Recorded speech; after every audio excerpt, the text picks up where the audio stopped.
Dumating na nga pala mga kabayan ang aking in-order na mga materyales para dito sa aking pinapagawang terrace. Kung naalala niyo pa po mga kabayan, nung tinambakan ko ng lupa, yun yung pagpa-filean ng mga hollow block. Kaya tinanggal na nga pala mga kabayan ng aking papa ang puno ng saging. Bali tatamaan kasi sa pinapagawa kong terrace kaya dito inumpisa nang tatanggalin.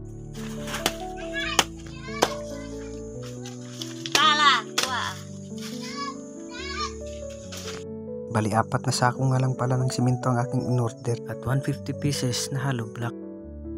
Sinimulan na nga palang i-layout mga kabayan, nagputol ng mga bakal para sa pundasyon.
Why man?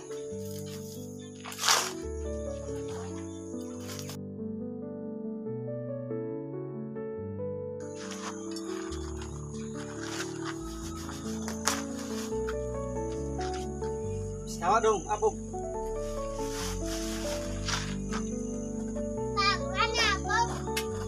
Tawa dia apa kayak? Tawa. Tawa pakai abog. Aku lang.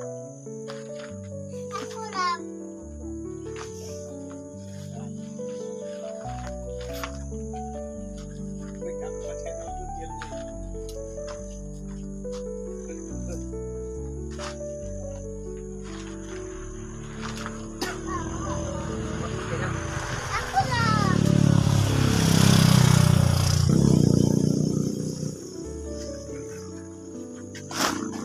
Tawa dia awak abog. Itu aku.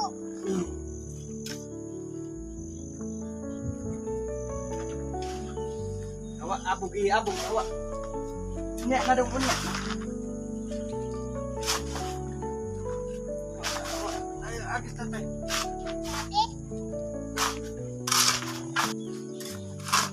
Awak saja pakai abog. Nyak na.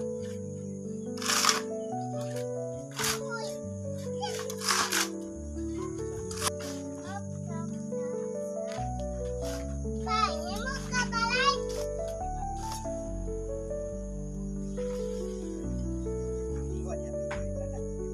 Kayu.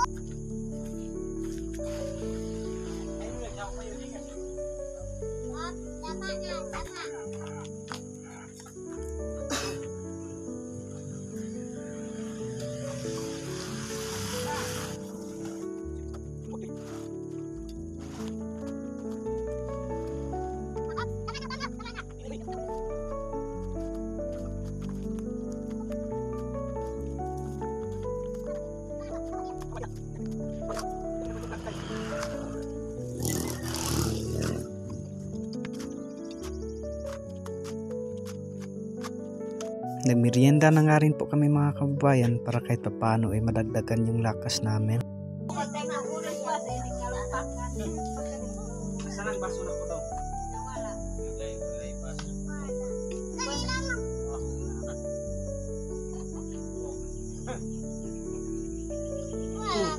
Asa magkakatay?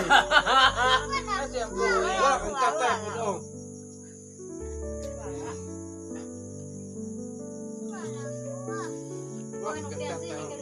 Huwag baso dito po sa kamay. May baso dito po. Ayaw ayaw na. Nana. Ayaw na. Ayaw na.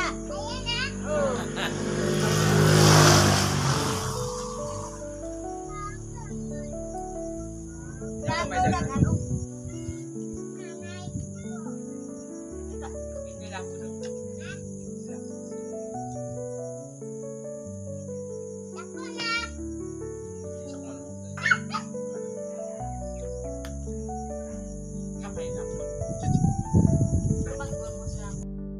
Pinagpatuloy na rin po namin mga kababayan ang aming mga gawain dahil baka bigla na namang uulan. Dito po kasi sa amin mga kababayan, kahit mainit yung panahon ay bigla na lang aambon at uulan. Hindi pa pala ako na-disgrasya nito mga kababayan, kaya dito nakapagtrabaho pa ako. At sa mga nagtatanong nga pala kung huminto ba daw yung sasakyan na nakasagi sa akin, at nag-offer nga rin po sila sa akin na pumunta ng clinic. Pero dahil akala ko ay okay lang ang lahat dahil hindi ko pa nararamdaman yung mga sakit sa aking mga katawan, kaya sabi ko sa kanila na okay lang ko. At pagkatapos nun ay binigyan nila ako ng pangbili ng gamot at para pang-dressing sa aking mga sugat. At pagkalipas ng 5 oras ay doon ko pa nararamdaman na sumasakit na ang aking tuhod. Pinahilot ko rin po mga kababayan dahil akala ko ay madala lang ng hilot. Hanggang ngayon nga po mga kababayan ay sumasakit pa rin ang aking tuhod. Medyo nahihirapan din akong maglakad, pero kahit ganun pa man ang nangyari, thankful pa rin ako kay Lord dahil ganito lang yung nararamdaman ko. Meron kasing ibang nadidisgrasya na malala na ang kanilang sitwasyon. Ika nga nila,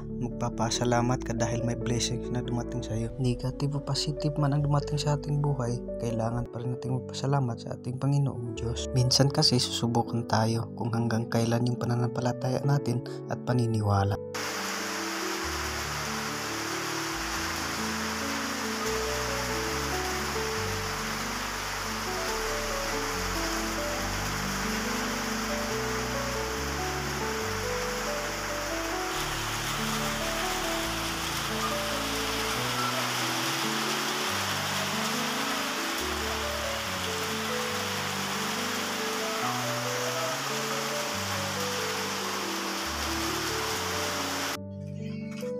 Boy, sige na kay butik.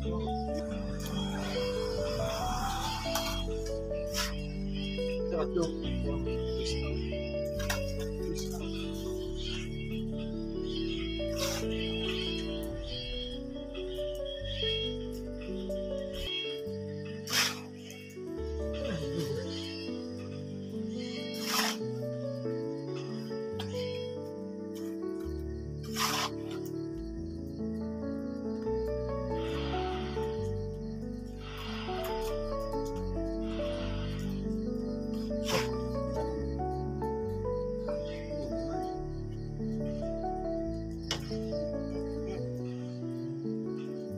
Paspasin mo.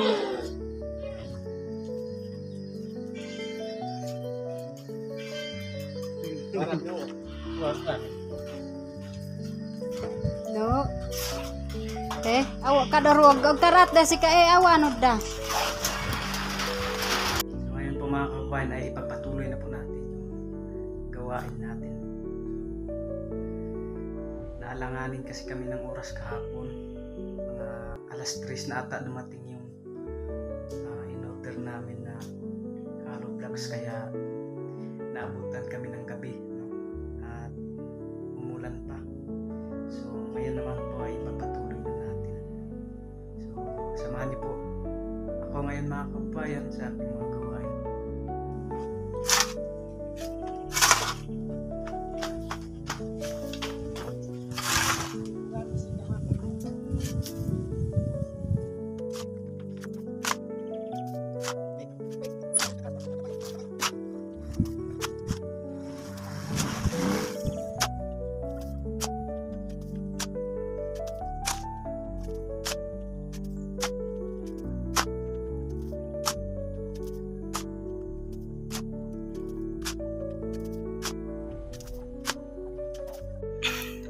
Yan po mga kababayan, no, kasi simula pa lang ay nandyan na agad yung ulan. Nakita niyo po yan, no? Ulan po. So antayin na lang po natin na hindi tutuloy yung ulan dito. Kasi mahirap na po kasi na magtrabaho tayo tapos maulan. So ngayon po mga kababayan, no, mag-alas 3 na po ng hapon, tapos ito na po yung paligiran natin, no. Fogs na po at katitigil lang po ng ulan. So papatuloy na po natin yung ating gawain dito sa bahay para dito sa terrace na. Sila Peking Bombay nga pala mga kababayan ay nandun po sa lugar nila Peter po para maghakot ng buhangin. So ako naman po ay dito lang po para sa aking gawain dito sa bahay.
So yun lang po muna sa video na ito mga kababayan, no. Maraming salamat po sa inyong panonood at sa inyong pagsuporta sa akin, at maraming salamat din kay Sir Paul sa pag-promote sa aking YouTube channel, no. Lalong lalo na kina Pipiting Peter Paul, Madam Yola at kay Peking Bombay. Yun lang po mga kababayan, maraming salamat po. God bless you all. Bye bye.